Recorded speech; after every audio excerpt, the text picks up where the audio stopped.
So rotation is arguably the beginning of probably the most difficult parts of AP Physics C and the things that we ought to practice a lot of because past FRQs always had a lot of rotation questions. So we're going to talk about the kinematics and dynamics, which are equivalently to the kinematics and forces unit.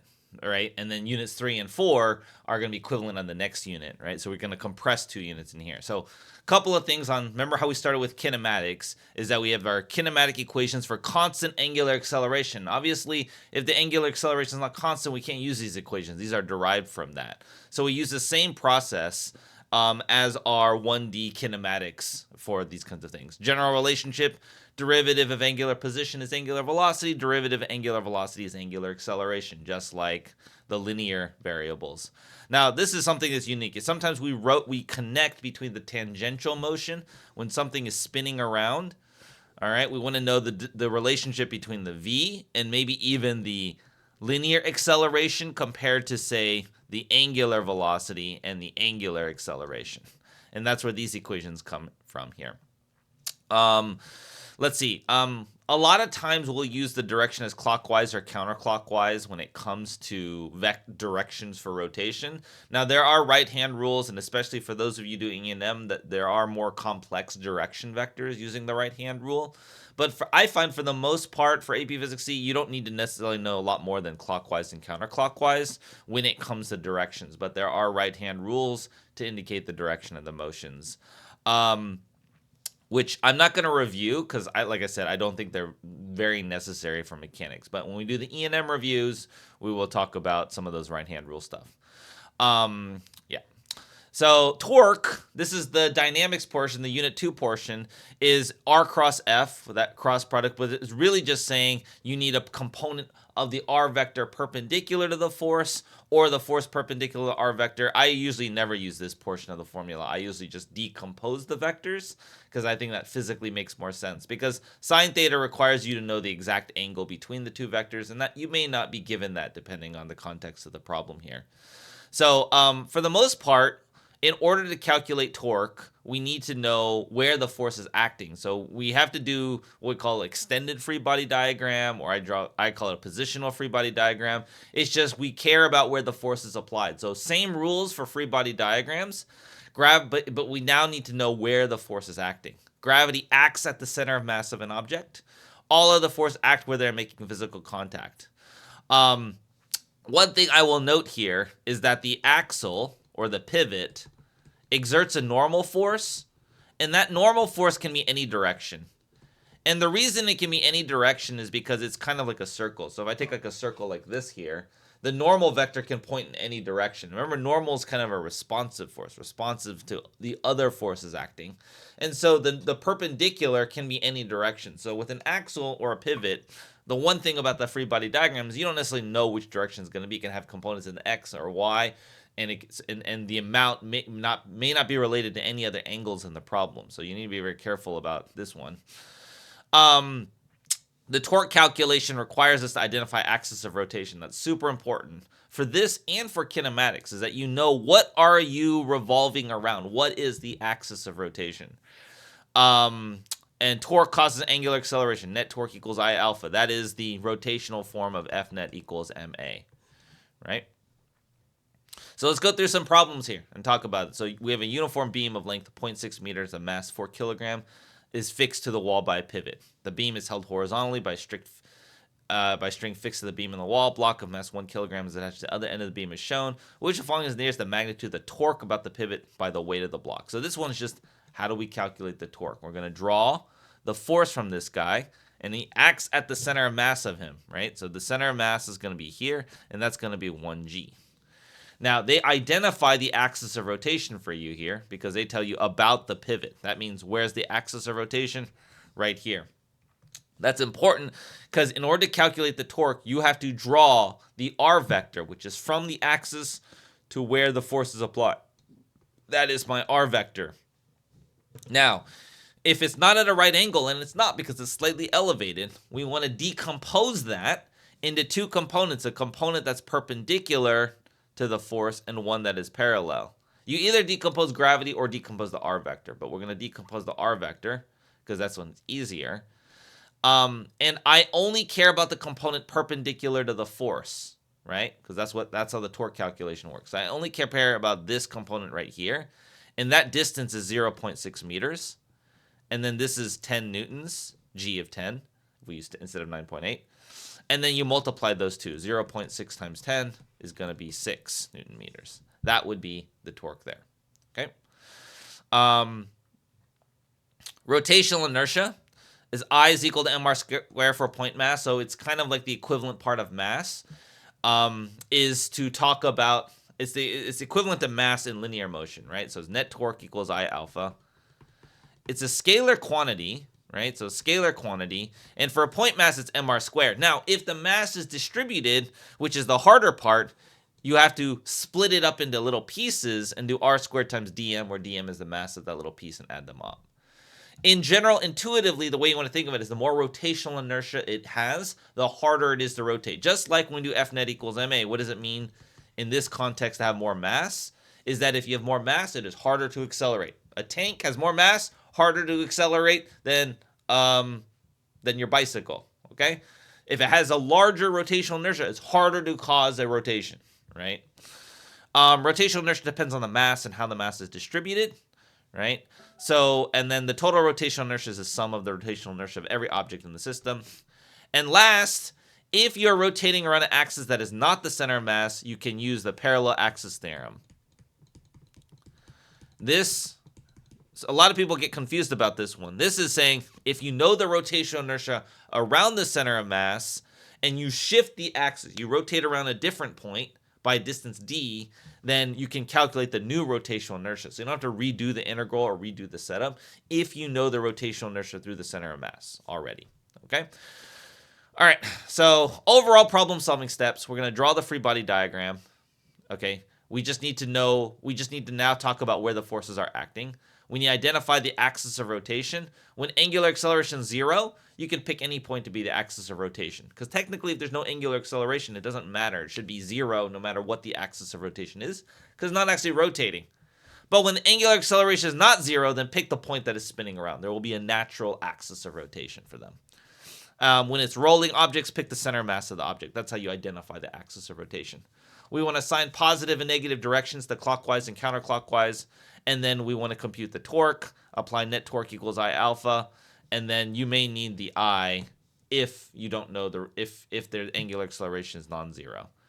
And you might also need to apply F net equals ma. F net equals ma doesn't go away just because you're doing torque. You may also need to use that there as well. So that's our problem solving steps. Let's go through some problems here. We have two blocks, mass M1, M2, connected by a thin string that passes over a circular wheel mass M. The wheel is attached to a vertical stand and rotates freely about the center. The string does not slip on the wheel and exerts force T1 and T2 on the blocks. Now, why do they exert different forces? We used to assume that the tension was uniform, but when we can't, that's only when we deal with massless, frictionless pulleys.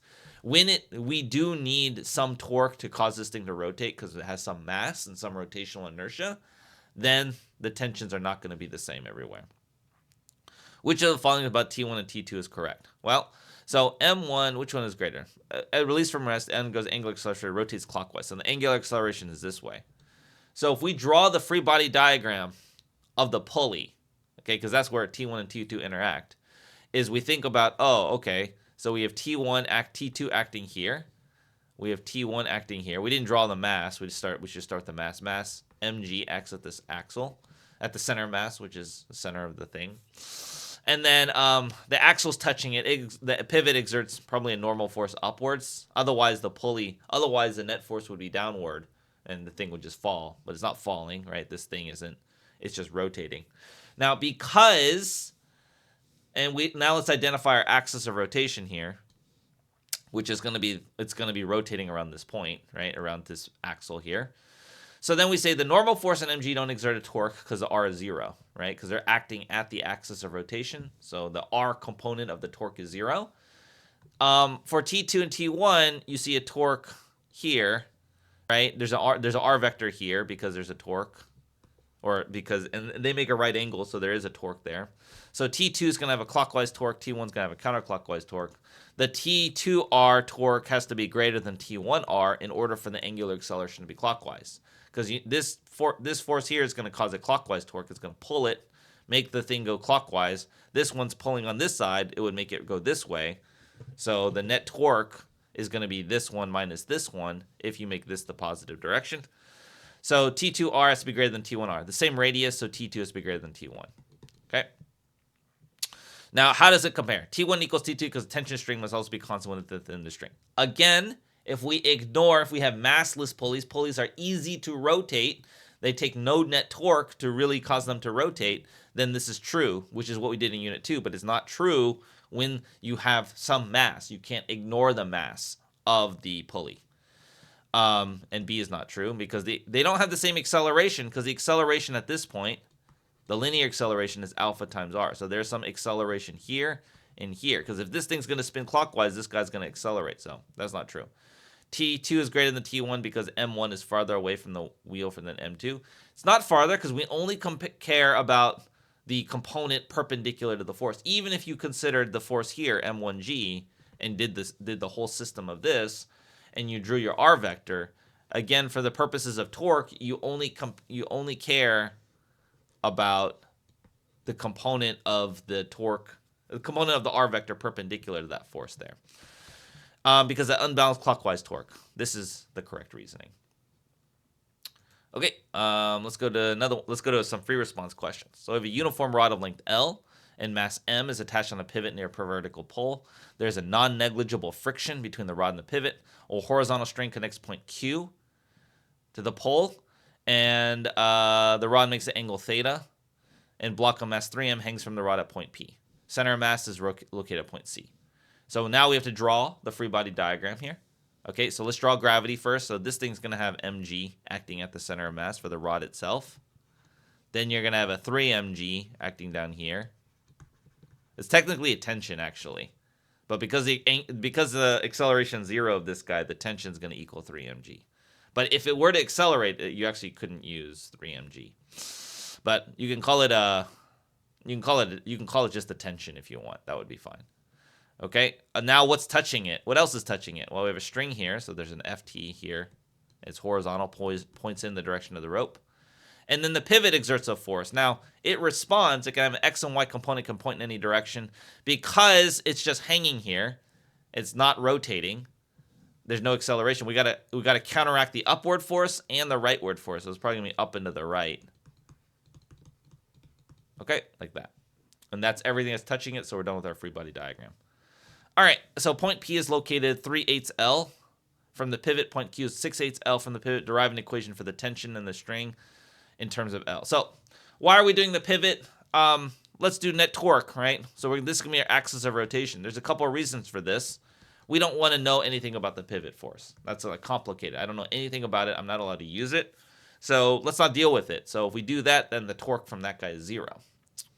Okay, so that's our axis of rotation. We'll identify clockwise as positive, counterclockwise as negative. The angular acceleration is 0 because it's just hanging out here. So now you want to draw an R vector to each force and calculate the torque. Pivot doesn't exert a torque. We draw an R vector from here to here. Now, here's the thing. This is 3/8 L. Now, it's not at a right angle, so we got to decompose it. Now, we do know that the vertical angle is theta here. So this angle here is theta. So that means you can use this angle as theta if you want. This is alternate interior angles, or you can decompose it this way. I would just decompose it this way, probably the most straightforward way.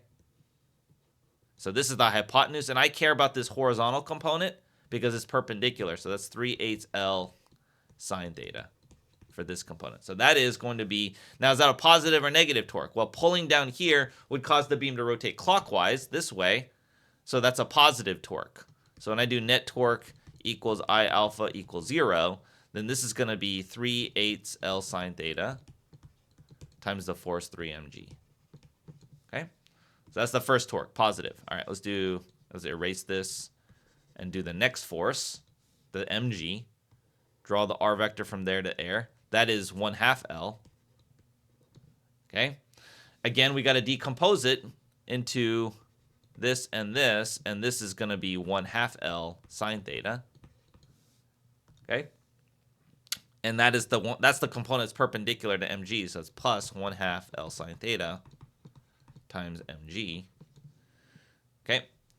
Now let's do the last one, the tension. We got to be very careful on the tension one here because we use sine theta a lot. However, when we draw our vector from here to here, right, not perpendicular, when I decompose it, I don't care about the sine theta component. I can compare this component, the component that's perpendicular to the force, right? So this length here is 6/8 L. So this is 6/8 L cosine theta, is that distance. And I care about this one because that's perpendicular to the direction of the force there. So that's why it's important you get the free body diagram correctly. And that's a negative torque because pulling to the left here would cause the beam to rotate counterclockwise. And so that's going to be minus 6/8 L cosine theta Ft equals 0. Now you can divide out the L's because you can factor them out and divide them out. Move that over and solve for Ft. So you're going to add these two up. So it's going to be 3/8 plus 1/2. This is 4/8. That's 7/8 mg sine theta, right? Actually, sorry, there's 3 here. So it's 9/8. 9/8 plus 4/8 is 13/8. Okay, so we're just doing the arithmetic because this is going to be 4/8. Sorry, just show you this. This is 3 times 3 is 9/8. 9/8 plus 4/8 is 12/8. I don't know why I'm doing my math wrong here. So this is 12/8. Okay, move this over. That's going to be 6/8 Ft, so cosine theta. So we're going to divide by 6/8 cosine theta. All right, the 8's cancel. 12 over 6 is 2, so it's going to be 2 mg. And you can write sine over sine. You don't have to write it as, you can leave it as sine over cosine, or you can say tan theta is equal to Ft here. Like that. Okay. Now we have this non-uniform rod attached to the pivot. There's negligible friction. And I'm not going to give you the A and the B. We're going to ignore this part here because I want you to be able to do this symbolically. The rod is a length 1.2 meters. And, well, we're going to call that L. Okay, in a linear mass density, this, where x is distance from the pivot, calculate the mass of the rod and calculate the rotational inertia of the rod at that point. Okay, so mass of the rod, that's the integral of dm, which in this case, you got to, because it's non-uniform, you got to chop it up into little pieces here. Each piece is a width dx, and the mass of that piece is going to be the linear mass density. This is from this, we did this in unit 4, previous unit on this, right? So the dm is lambda dx. It's the length, linear mass density times the length.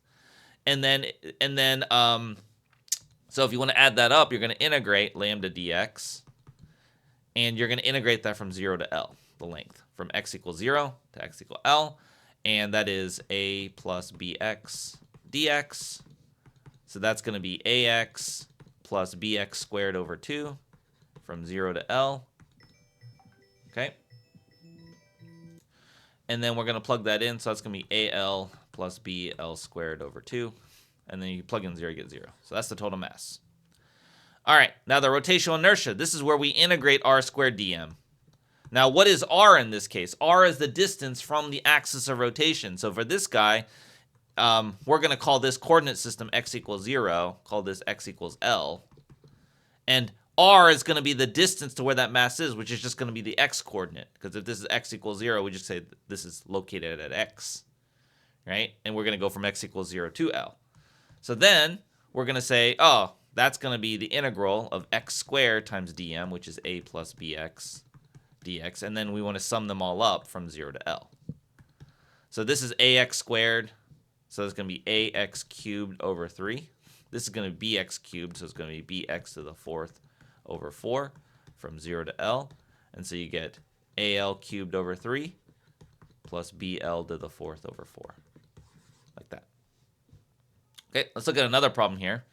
Triangular rod shown as length L. Non-uniform linear mass density is given by this equation here, where x is distance from the end of the rod. You find the rotational inertia around the left end. So very similar to what we just did before. We're going to break this up into chunks, right? So this is a chunk here, length dx, and the mass is the linear mass density times dx, which is 2m over L squared times x. And this is x equals 0. This is our axis of rotation about its left. So we want to do that. So we're going to do the integral of r squared dm. R being the distance from there to there, we just call x because they give you a coordinate system x equals 0, x equals 0, L. So that's from 0 to L of x squared, and then dm being 2m over L squared. Sorry, x dx. X dx. You can pull out the 2m over L squared. 0 to L, this is x cubed dx. Right, so this is 2m over L squared. This is going to be x to the 4th over 4 by power rule. Oops, 0 to L. Oops. So you have 2m over L squared times L to the 4th over 4. You can cancel this, make this L squared, and then this can cancel the 2. So you get mL squared over 2, which is what they wanted you to show in this problem. All right, the thin hoop above has a mass m and radius L and a rotational inertia mL squared. 3 rods identical are now fastened to the thin hoop. Derive an expression for the total rotational inertia. So I total is going to be, you have 3 of these rods here, and then you have a hoop. So you need to add them all up to get the total rotational inertia, right? Plus I of the hoop. So that's going to be 3 of these 1/2 mL squareds, right? Because we just derived that, and they told you that was mL squared over 2, or you're supposed to derive it. And this is mL squared, so this is 3 halves plus 1/2, that's 5 halves mL squared. The hoop is initially at rest and placed and free to rotate around a center. A constant force F is tangent to the hoop at time delta t. Derive an expression for the final angular speed. Express your answers. We haven't done angular momentum yet, so we're going to just do this by kinematics. Okay? So first, if I want to find the angular speed, I'm going to write out because it's a constant force, it's going to be a constant angular acceleration. We're going to start from rest. We want to know this thing. And we know this takes delta t. I don't have enough information. I need 3 pieces of information here, right? So we have to think about the fact that on this thing, you're exerting a constant force tangent to it, and that's the only torque acting on it. Because if this is our axis of rotation, I draw my free body diagram, there might be gravity here, there might be a normal force, but only this frictional force is exerting a torque. The r vector is just r, and it's already perpendicular to it. So the torque is pretty easy. We use net torque equals I alpha. And that's going to give us the angular acceleration, which is our third piece of information, which we then can use kinematic equations for. So this is F times R is 5 halves mL squared. Actually, the radius is L, I think, right? Yeah, because this length is L, so the radius of the circle is L. Also, this is F times L. All right, alpha. And so you can cancel one of the L's, and then you can solve for alpha. Alpha is going to be 2/5 F over mL, which you can then plug into here. Then what kinematic equation relates these 4 variables is omega equals omega naught plus alpha t. And that's going to be 0 plus 2/5 F over mL delta t. Like that. All right. I don't think I intended this one. Oh, yeah, this is a force of 1, too. Hoops, rod systems rolling without slipping on a level horizontal surface with angular speed omega. All right. It begins rolling without slipping up a ramp. Actually, sorry, we're going to do this on the next unit, so we're not going to do this one right now. So I think that finishes the review. We'll talk about this part in here when we do rolling systems. I think rolling systems is a lot trickier, and it relates to work and energy a bit when we do rolling systems. So that kind of will wrap up, the whole idea of how we handle just the kinematics and the dynamics.